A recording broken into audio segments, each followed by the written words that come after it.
Good evening, and the auto cue is not working. Good evening and welcome to the BAFTA Television Awards with P&O Cruises. I'm thrilled to be back at the Royal Festival Hall and welcome our wonderful new hosts, Rob Beckett and Romesh Ranganathan.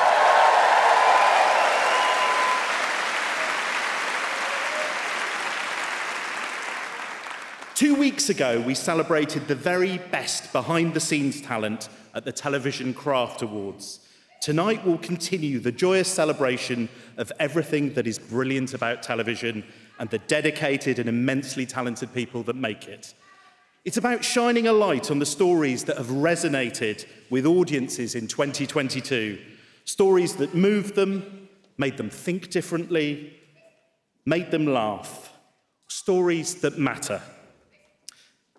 This year's nominations are a true testament to the enduring power of television to bring people together at times of national celebration and of national mourning. Television holds a very special place in British culture, and public service broadcasting is a fundamental part of that.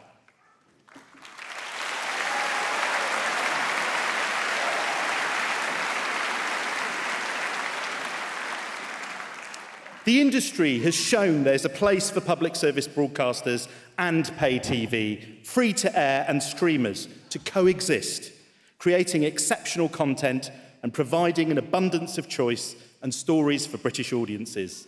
That in itself is something to celebrate.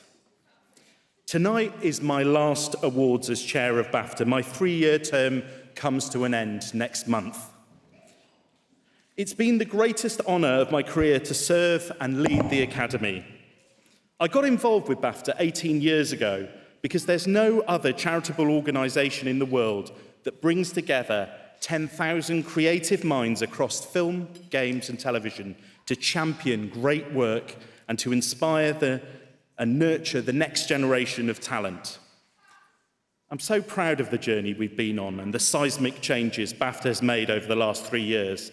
And that work continues because progression on making this industry more representative, inclusive and equitable is a collective responsibility. It's on all of us.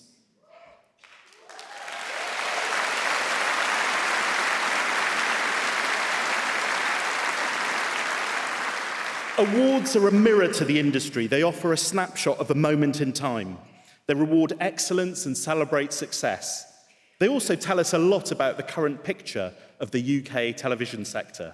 So let's redouble our efforts. Let's look again at how we are supporting people from all backgrounds, not just to enter the industry, but to stay in the industry and thrive in sustainable careers.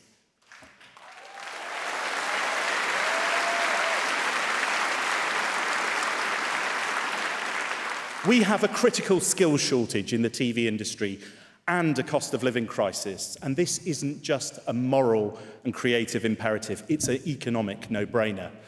And we're also facing a global climate crisis. The Climate Content Pledge, convened by BAFTA Albert and signed by all the major broadcasters at COP26, was a landmark commitment, but must only be the start.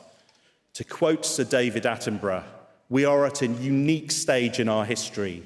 Never before have we had such an awareness of what we're doing to the planet, and never before have we had the power to do something about that. The future of humanity and indeed all life on Earth now depends on us." No pressure then. Coupled with this is the other enormous challenge we face in the digital age, the rise of disinformation. Now more than ever, audiences are relying on trusted news and current affairs output to cut through the noise by producing impartial journalism that's committed to accuracy and the truth. It's not only a pillar of our democracy. When it comes to tackling climate change, television plays a vital role because we're all storytellers, and we can engage the public like no other medium, not only in the problems, but the solutions too. I say all of this because we want to leave the industry and our planet in a better place and with more hope than when we found it. And I've never doubted that a small group of thoughtful and committed citizens can change the world. And do you know why? It's the only thing that ever has. In the room tonight, we have a number of trailblazers who have not only made game-changing television, but have worked for a better, more progressive and more representative industry. I'm delighted to say that Mira Sayal is being presented the fellowship, BAFTA's highest honour.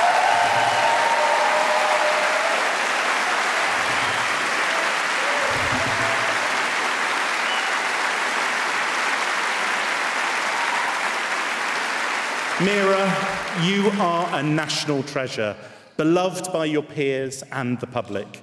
Over 4 decades and counting, you've brought your distinctive voice, humour, exceptional storytelling to the UK's creative arts. Amongst an outstanding body of work, one jumps out. Goodness gracious me, it changed the game. And you have paved the way for so many others. Seeing is believing. I, for one, simply wouldn't be standing here if it wasn't for you. And tonight we also recognise the work of Professor David Olusoga with a BAFTA Special Award.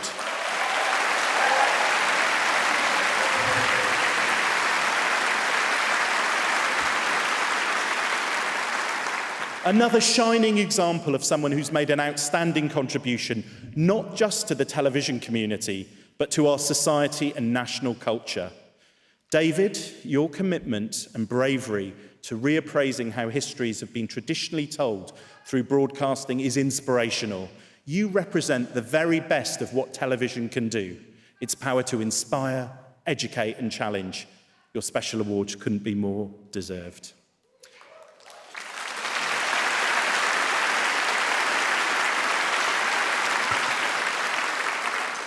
I'll close by saying a special thanks to our new headline sponsor, P&O Cruises. As an arts charity, BAFTA wouldn't be able to deliver its year-round programmes and awards without the generous support of our partners and funders. Thanks also to Charlotte Moore and the BBC, Spungold TV, Sarah Putt and the BAFTA Television Committee, and the brilliant BAFTA team led by Jane Millichip. And to our President, His Royal Highness, the Prince of Wales, who supports us in everything we do. Good luck to all the nominees. You have made your magic now. Thank you for inspiring us with your stories. Have a wonderful evening, and I'll see you on the other side.